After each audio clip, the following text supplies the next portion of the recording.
This is the story of the one. As a custodial supervisor at a high school, he knows that during cold and flu season, germs spread fast. It's why he partners with Grainger to stay fully stocked on the products and supplies he needs, from tissues to disinfectants to floor scrubbers. All so that he can help students, staff, and teachers stay healthy and focused. Call 1-800-GRAINGER, click Grainger.com, or just stop by. Grainger, for the ones who get it done.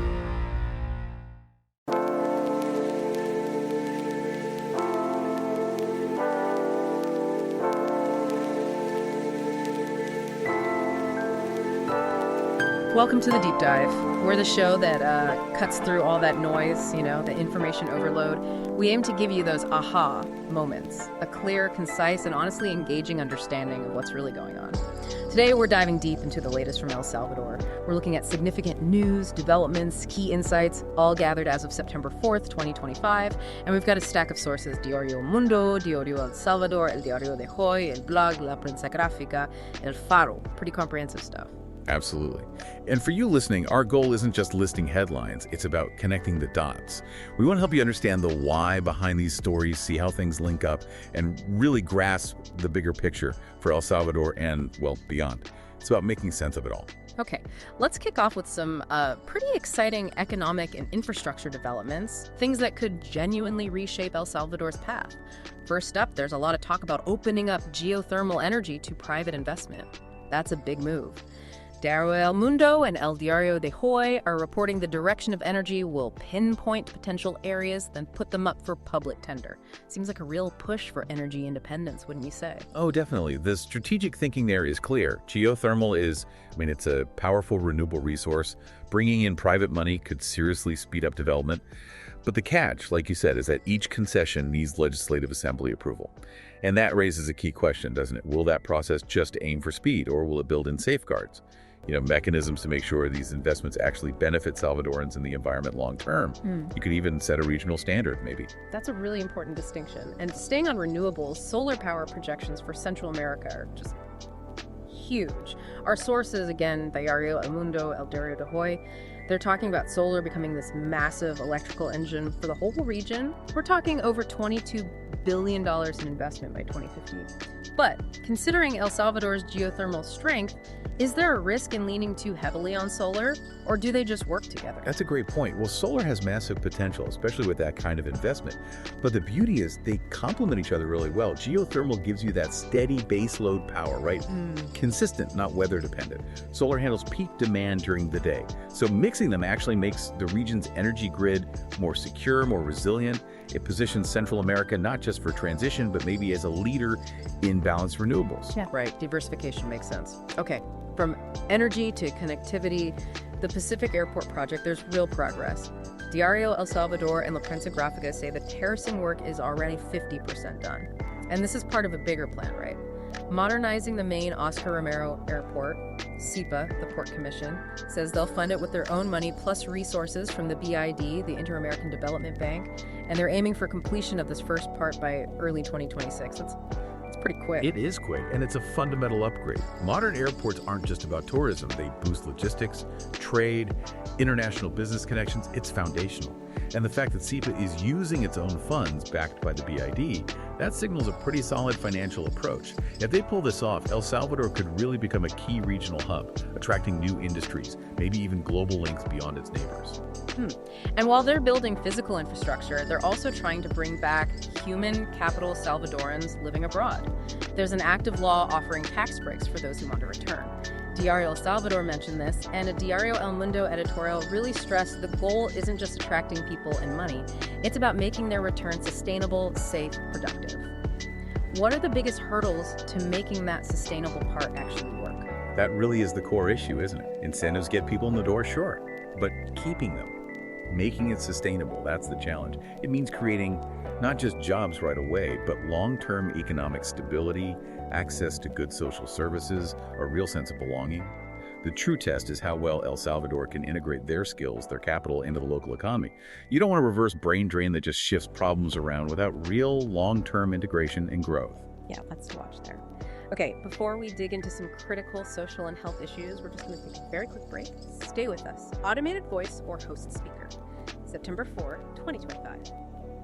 Welcome to News El Salvador SV, in this space for conversation and reflection, where we explore together scientific, social, environmental, political, economic, and statistical topics, as well as current events in El Salvador and around the world, with fluid and easily understandable intellectual curiosity. Automated voice or host speaker. Each episode comments on and breaks down key events that help us better understand the reality around us. Find us for free on YouTube Music, Spotify, Apple Podcasts, Amazon Music, Deezer, or other platforms. Automated voice or host speaker.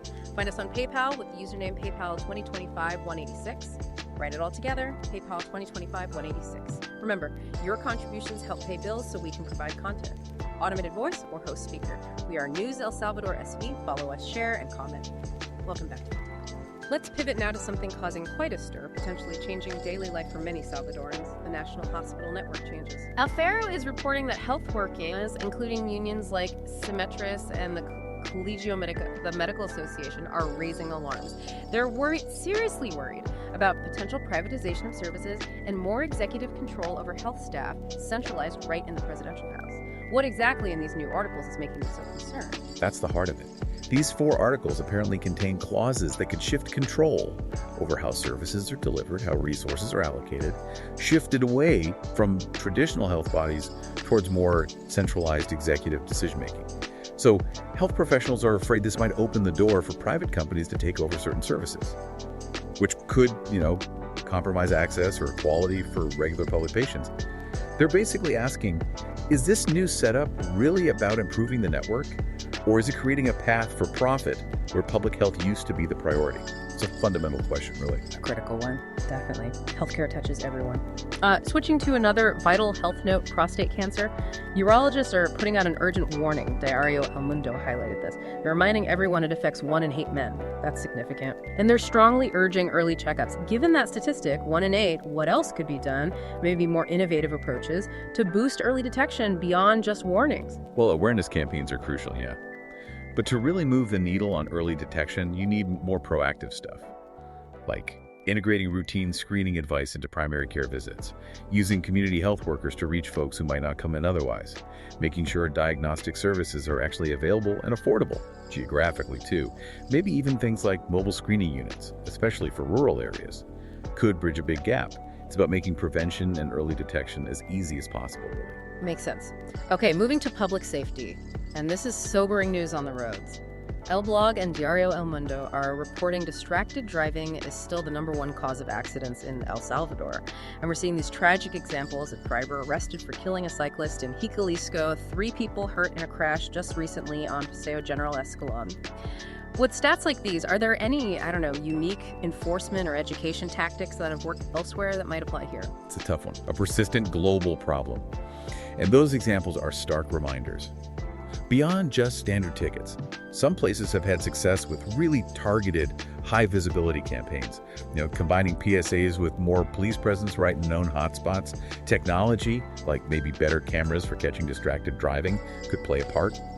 But it needs to be balanced with education that really hits home the personal responsibility, the devastating outcomes, make it feel like more than just a fine, a real social harm. Right. Changing behavior is hard. On the economic front, specifically labor, El Diario de Hoy and La Prensa Gráfica report that Fruit of the Loom is closing another plant in El Salvador. This seems to be part of a pattern we've seen in textiles. What does it signal when established international companies like this keep leaving? What does it mean for jobs and maybe the need for economic diversification? Yeah, another plant closure like Fruit of the Loom is definitely concerning. It hits direct jobs, supply chains, everything. It really suggests El Salvador needs to take a hard look at its competitiveness, labor costs, regulations, energy prices, the whole package.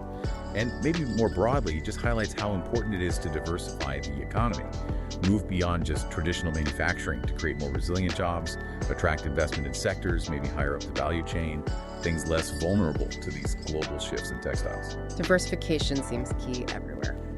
Okay, lastly in this section, from major issues to school haircuts, El Diario de Hoy mentioned new directives in public schools. There's a new demerit system for Civic Month activities, okay, but also banning specific haircuts like the Edgar style. I have to ask, is this happening everywhere, or is this a uniquely Salvadoran thing, and what might it tell us about broader societal views? Well, specific haircut bans might seem minor, but they often tap into deeper societal ideas about order, conformity, respect in schools. It's not necessarily a global trend for that exact haircut, no, but the idea of schools using dress codes, appearance rules to shape the environment, that's very common. It points to maybe a cultural emphasis on discipline, a certain image of youth they want to project, even down to hair. And it almost always sparks debate, right? Individual expression versus institutional control. Fascinating way to look at it. Okay, let's shift gears now to the political and legal landscape. These areas have huge impacts, domestically and internationally. We have some important updates on human rights and the régimen d'exception, the state of exception. El Faro and La Prensa Gráfica report provisional detention for those held under the regime has been extended another 2 years. This could mean tens of thousands might remain without trial until 2027. That's significant. Simultaneously, complaints against the National Civil Police for human rights violations are reportedly up, over 4,400 under this government. And it was reported that victims of the regime weren't attended at a recent global human rights summit held in El Salvador. Now, we want to be very clear. We're presenting this information from our sources impartially. We recognize how sensitive this is and the different views within El Salvador about the regime's impact on safety versus liberties. How do you see El Salvador trying to manage this really complex balancing act between security goals and these rising human rights concerns internationally? It's undoubtedly one of the most critical and frankly difficult areas for El Salvador right now. Extending detention like this alongside rising complaints, it just throws that tension into sharp relief, doesn't it? The tension between broad security measures against crime and the need to protect individual rights, due process. On the world stage, the key for El Salvador will be demonstrating not just lower crime stats, but also a credible, transparent way to handle these human rights complaints. Investigating abuses, providing paths to justice for anyone potentially wrongly detained, and the report about victims not being attended at a summit in El Salvador itself, that just adds another layer of scrutiny from the international human rights community. A very delicate situation. Okay, turning to international relations, especially U.S.-Mexico dynamics, some strong words being reported. Diario El Salvador, Diario El Mundo, and Diario de Hoy covered former U.S. President Trump's claims that Mexico is, quote, governed by drug cartels. He also apparently confirmed U.S. attacks on drug ships from Venezuela and claimed eliminating 11 members of the Tren de Aragua gang. Meanwhile, current U.S. officials say they respect Mexico's sovereignty but will keep attacking cartels. Again, just reporting what the sources say impartially, no endorsement here. What are the diplomatic ripples when a former and possibly future U.S. leader makes claims like that, unverified claims about a neighbor? Oh, the repercussions are significant and they ripple out in multiple ways. Allegations like that, especially from someone with that kind of global platform, can seriously strain relations, fuel mistrust. It can undermine cooperation on shared problems like migration or trade. And even though current officials say they respect sovereignty, that underlying narrative can still complicate things for them. It just highlights that challenge. Fighting transnational crime while respecting borders and maintaining trust, especially when political rhetoric can so easily inflame things. Right. Words definitely matter in diplomacy. Okay, let's broaden our view now, touch on some global and cultural items that stood out this week. First, the sad news, the passing of the legendary Italian fashion designer Giorgio Armani, who was 91. Diario El Mundo, El Diario de Hoy, La Prensa Gráfica all paid tribute, calling him the king of Italian fashion. Beyond just the clothes, what mark do you think Armani really left on global style, maybe even business? Armani's impact was huge, really profound. It went way beyond fashion shows. He basically redefined power dressing, didn't he? Moved it away from those stiff, rigid looks towards something softer, more elegant, minimalist. That became iconic for both men and women in business and Hollywood. And he built this massive global lifestyle empire. He showed a designer could be both a creative genius and a really smart business person. His legacy is just timeless sophistication and a very clear understanding of brand power. A true icon. Now, on a, let's say, more intriguing geopolitical note, North Korea's succession whispers. Diario El Mundo and El Diario de Hoy had these fascinating details. Kim Jong-un's staff meticulously cleaning up any trace of him in Beijing, and his daughter making an international debut. Some see this as positioning her for leadership down the line. Why is the public appearance of a leader's child in North Korea watched so incredibly closely by the world? Well, in a state as controlled and secretive as North Korea, basically every public move by the leader's family is seen as a carefully planned signal, the cleaning in Beijing. That reinforces the mystique, the control around the leadership. And the daughter's debut isn't just a family trip. It's widely read as a calculated signal about dynastic succession, potentially grooming her for the top job eventually. It gets intense scrutiny because it's one of the very few clues we get about the future direction of a nuclear-armed state. Right. Every detail matters there. Okay. In the tech world, ongoing battles over regulation. Diario El Salvador reporting Google got hit with a $425 million fine for unauthorized data collection. But at the same time, a U.S. judge said no to splitting up Google in an antitrust case. So sort of a mixed result for them. What do these seemingly opposing outcomes tell us about where things are heading for big tech legally? These two things together really capture the pressures tech giants are under, don't they? On one hand, growing scrutiny over data privacy, the fine shows that. There's a global tightening on data ethics, user rights. But on the other hand, the antitrust ruling shows how hard it is legally to actually break up these huge tech monopolies. The courts are still figuring out how to curb their power without accidentally stifling innovation. So it's a landscape where, yeah, fines might become more common, but actually changing the structure, that's still proving really difficult. A complex battleground. Environmentally, the news is quite stark for El Salvador. El Diario de Hoy, El Blog, Diario El Salvador all highlighted this figure. 89% of El Salvador's territory is vulnerable to disasters from climate change. 89%. And Makarin, the Environment Ministry, predicts more rain, localized storms due to a trough system. Globally, China apparently just had its hottest summer ever recorded in 2025. Given El Salvador's extreme vulnerability, what kind of adaptation strategies are most critical right now? Things beyond just standard disaster prep. Yeah, when 89% of your country is vulnerable, climate change isn't some future issue, it's right now. It's existential.